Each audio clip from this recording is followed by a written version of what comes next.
اچھا لطیف کھوسا صاحب، آج آپ نے دیکھا ہیئرنگ جو آج ہوئی کنکلوڈ ہو گئی، جو 5 ممبر بینچ نے سارا کیس سنا، اور خاص طور پر کہ کیا یہ حکومت یہ انکوائری کمیشن جو ایکٹ ہے 2017 اس کے تحت اس طرح کا کمیشن بنا سکتی ہے؟ کیا بغیر سپریم کورٹ کے جو چیف جسٹس صاحب ہیں ان کی مرضی کے سٹنگ ججز صاحبان کو مختلف اس طرح کی جو اسائنمنٹ لگا دی گئی وہ ہو سکتی ہے؟ ٹیو آرٹس کیسے تھے؟ کیا اس کے اندر یہ چیک کرنا جو سپریم کورٹ کے چیف جسٹس صاحب عمر تا بندیال صاحب نے یہ سوال بھی کیا کہ جناب اللہ کے ریکارڈنگ اصلی ہے نقلی ہے، اس کے اوپر جو ہے سارے کا سارا معاملہ، یہ بھی سارے سوالات تھے۔ تو سب سے پہلا جو سوال آپ سے ہم شروع کرتے ہیں چودھری جو ہے اپنے غلام حسین صاحب کی اجازت سے، سر یہ بتائیے گا کہ بنیادی طور پر جس دن یہ جوڈیشل کمیشن بنا، امیڈیٹ ریئیکشن آل اکراس یہی تھا کہ کچھ سمجھ نہیں آ رہی کہ بننا چاہیے نہیں بننا چاہیے۔ حکومت وقت کی اس کے پیچھے نیت آپ کو کیا نظر آتی ہے؟ دیکھیں، نیت تو حکومت کی بڑی واضح ہے کہ وہ جو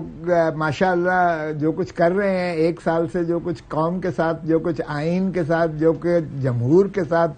جمہوریت کے ساتھ، اور جو کچھ ملک کے ساتھ کر دیا ہے، نیت وہی اسی کا تسلسل ہے۔ آپ کو یاد ہوگا کہ غلام حسین صاحب کو بہت اچھی طرح پتا ہے کہ جب 1976 میں ذوالفقار علی بھٹو کو پابند سلاسل کیا تھا ضیاء الحق نے، تو ساری پیپلز پارٹی کے جو ہے کھر سے لے کر مصطفیٰ جتوئی سے لے کر کیا نام ہے مولانا کوثر نیازی سے لے کر سب جو ہے ضیاء الحق کی بیعت کر کے تو نیشنل پاکستان پیپلز پارٹی بنا دی تھی، NPP۔ اور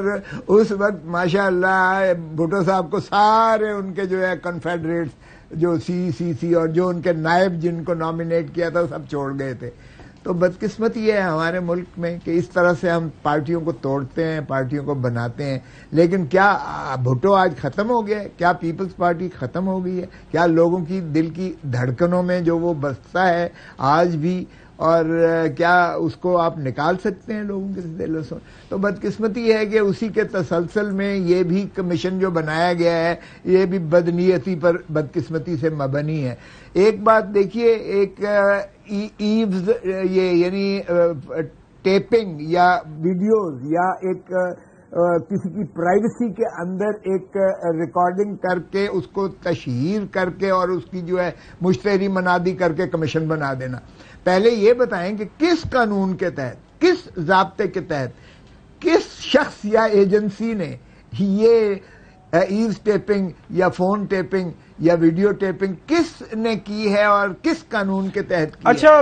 کھوسا صاحب، 1 بائی 1 چلتے ہیں، 1 بائی 1۔ پہلا سوال یہ ہے کہ یہ جو